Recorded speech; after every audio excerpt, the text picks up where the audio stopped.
আসসালামু আলাইকুম ওয়া রাহমাতুল্লাহি ওয়া বারাকাতুহু। দেখেন, আমি কিন্তু ওয়াজ করার জন্য আসিনি। এই মাঠ, এই এলাকা আমার অনেক স্মৃতি বিজড়িত। তো যা হোক, অনেকের হেলোয়, অনেকের দাওয়াতে আমি এসেছি সপরিবারে।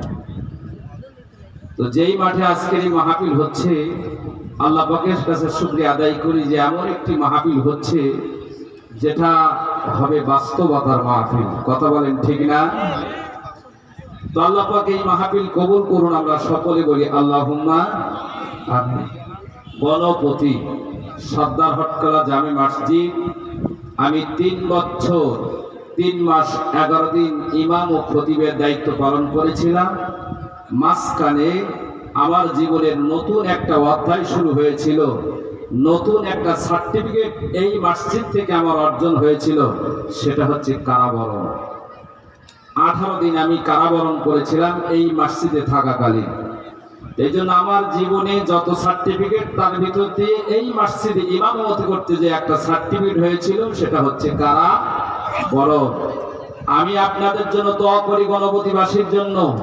এই মাহফিল, এই মাঠে যারা ফুটবল খেলছিলেন যুবক ভাইরা, আমার জামিনের সমস্যা ছিল, ওই মাঠে খেলারত অবস্থায় সকলেই টাকা উঠাই আমার জামিনের জন্য দিয়েছিলেন। সেই ভালোবাসা, সেই মহাব্বতের টানে আজকের আমি লিফলেটধারী না হলেও আপনাদের মাঝে উপস্থিত হয়েছি দোয়া নেওয়ার জন্য। আল্লাহ পাক আমাদের সকলকে কবুল করুন, সকলে বলি আল্লাহুম্মা আমিন। প্যারা হাজিরিন, 2024 সাল আমরা স্বাধীনতা পেয়েছি। এই জন্য আল্লাহ পাকের দরবারে আরো একবার শুকরিয়া জ্ঞাপন করি, সবাই বলি আলহামদুলিল্লাহ। এই আলহামদুলিল্লাহ তাৎপর্য, গুরুত্ব ওই বুঝবে আবার মতো আব্দুস সবুর যারা জেলখানায় গেছে, আবার মতো আব্দুস সবুর রাতের আধারে বিভিন্ন জায়গায় আশ্রয় নিয়েছে, তারাই আজকে আলহামদুলিল্লাহ গুরুত্বটা বুঝবে। তাই ছাড়া সহজে আলহামদুলিল্লাহ গুরুত্ব সবার কাছে সবার হবে না। প্যারা হাজিরিন, আমি নসিহত করব না। দেখেন, আজকে আমরা মুসলমান। হযরত আবু বকর সিদ্দিক রাদিয়াল্লাহু তাআলা আনহু ছিলেন মুসলমান। আল্লাহর নবীর প্রথম খলিফা আবু বকর সিদ্দিক রাদিয়াল্লাহু তাআলা আনহু, উনি ঘরের ভিতরে বসে বসে কোরআন তেলাওয়াত করতেন। কাফের বেঈমানদের কোনো বাধা ছিল না, কোনো আপত্তি ছিল না। আবু বকর সিদ্দিক রাদিয়াল্লাহু তাআলা আনহু যখন কোরআন তেলাওয়াত করতেন, ওয়াজরে কাঁদতেন, এত আবেগপ্রুত হয়ে যেতেন। ওনার বাসার পাশেই মসজিদ নির্মাণ করলেন। ওই মসজিদে উনি নামাজ পড়তেন এবং কোরআন তেলাওয়াত করতেন। আশপাশের সকল নারী পুরুষ, সকল শিশু সন্তান সহ সকলেই কোরআন তেলাওয়াত শোনার জন্য একত্রিত হয়ে যেত। জোরে বলুন সুবহানাল্লাহ। যতদিন পর্যন্ত আল্লাহর নবীর খলিফা হযরত আবু বকর সিদ্দিক রাদিয়াল্লাহু তাআলা নিজের ঘরের মধ্যে কোরআন তেলাওয়াত করেছেন, কাফের বেঈমান ততটা বাধা দেয়নি। যখন বাড়ির পাশে মসজিদ নির্মাণ করে মসজিদের ভিতরে আল্লাহ পাকের তাকওয়ার মধ্য দিয়ে চোখের পানি ফেলে ফেলে আল্লাহর কোরআন তেলাওয়াত করতেন, কাফের বেঈমানরা সহ্য করতে পারল না। আল্লাহ পাক সিদ্দিক রাদিয়াল্লাহু তাআলা কোরআন তেলাওয়াত, আশপাশ মানুষ, নারী পুরুষ সকলেই শিশু সন্তান হয়ে যাচ্ছে। বাধা দেওয়া দরকার। আবু বকর কোরআন তেলাওয়াত ঘরে করতেছিলেন, ঘরে করো। জোরে জোরে বলেন নাউযুবিল্লাহ।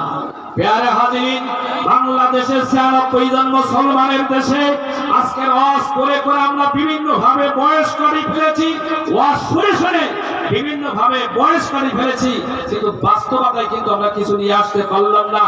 প্যারে হাজিরিন, আবু বকর সিদ্দিক রাদিয়াল্লাহু তাআলা ঘরের ভিতরে কোরআন তেলাওয়াত করতেন, কোনো বাধা ছিল না, বাধাও হয় নাই। আমরা এক শ্রেণীর মুসলমান, কোরআনকে আমরা ঘরের ভিতরে রাখতে চাই, কোরআনকে আমরা বাইন্ডিং এর ভিতরে রাখতে চাই। ওই কোরআন যখন এক শ্রেণীর আলেমরা, এক শ্রেণীর মধ্যে মুজাহিদরা প্রকাশ্য ময়দানে প্রকাশ্য যখন নিয়ে আসতে চাই, এক শ্রেণীর নামধারী মুনাফিক মুসলমান কিন্তু তখন বাধা হয়। কথা বলেন ঠিক না? প্যারা হাজিরিন, ছোটবেলা থেকে আমরা সকলেই স্লোগান দেই, নারে তাকবীর, আল্লাহু আকবার, আল কোরআনের আলো ঘরে ঘরে চালো। ঘরের জন্য কোনো ডিস্টার্ব নাই। বলুন তো, আমরা জীবন ভর কোরআন তেলাওয়াত করে করে ঘরের ভিতরে কোরআন তেলাওয়াত বেশি হয় না সিরিয়াল বেশি চলে? কোরআন তেলাওয়াত বেশি হয় না সিরিয়াল বেশি চলে? এই জন্য ওই স্লোগান স্থগিত করে দিয়ে আজকের থেকে মর্দে মুজাহিদের মতন বাংলাদেশের 95 জন 96 জন মুসলমান ঐক্যবদ্ধভাবে তাকবীর দিতে হবে। আল কোরআনের আলো সংসদে জ্বলো, নারায়ে তাকবীর। আল কোরআনের আলো সংসদে জ্বলো, সংসদে জ্বলো। যতদিন পর্যন্ত বাংলার মসনদে আল কোরআন যাবে না, আমরা মুসলমান হওয়ার পরও সেই শান্তি পাবো। এক শ্রেণীর মুসলমান নামধারী মুনাফিক আলেম হতে পারে, তারা চায় না সংসদে আল্লাহর কোরআন যাক। প্যারা হাজিরিন, এই জন্য আপনাদের কাছে আমি আবেদন করব, আপনাদের দীর্ঘদিনের পরিচিত নাজিমগঞ্জ, গণপতি, শীতলপুর, এরপরে দীর্ঘদিন বসন্তপুর খতিবের দায়িত্ব পালন করেছি। বাবা মহুয়াজ মুসিয়াদ আপনাদেরকে শোনাইছি, হাতে পায়ে ধরে বলে যাই, এখন কিন্তু পৌষ মাস চলছে। ছোটবেলায় মা চাষিরা বলতো পৌষ মাস আসলে সবাই বিলি খালে যে 1 বছরের রুচি বা খোরাক জড়ো করে নিতে হবে। সামনের নির্বাচনে আমরা ঐক্যবদ্ধভাবে সেই নির্বাচন পর্যন্ত আলেম ওলামারা কোরআনের দাওয়াত দিয়ে ইসলাম ওলা মানুষেরা কোরআনের প্রেমিক হয়ে আগামী সংসদ নির্বাচনে আমরা যদি কোরআনের পক্ষে সিলটা দিতে পারি, আমার মনে হয় এই বাংলার জমিনে কোরআনের রাজ কায়েম হবে ইনশাআল্লাহ। সকলের কাছে এই আহ্বান রেখে আগামী নির্বাচনে ঘরে কোরআনের আলো জ্বলুক, দ্বিমত নেই। আমরা নতুন করে ওই বাংলার পার্লামেন্টে কোরআনের আলো জ্বালাবো। রাজি আছেন সবাই? আল কোরআনের আলো সংসদে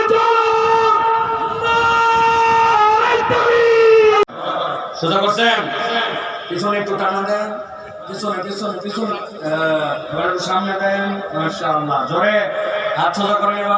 এবার একটু ডান দিকে দেন, ডানে জোরে। এবার একটু বামে দেন। মাশাআল্লাহ, হাত সোজা করেন। শক্ত শক্ত রে ভাই, সোজা মানে সোজা এরকম। এবার একটু গলাটা পরিষ্কার দেন। এই তোমরা আমাদের সাথে না, ওই যে পাশের গোড়া, আমার হাতে এরকম করে হাত তুলো, কালো গেঞ্জি ওই যে সামনে, এখনো তোলে না। আচ্ছা হ্যাঁ, আচ্ছা তো করছেন, গলা পরিষ্কার দেন, ভালো করে দেন, শক্ত করে সোজা করে হাত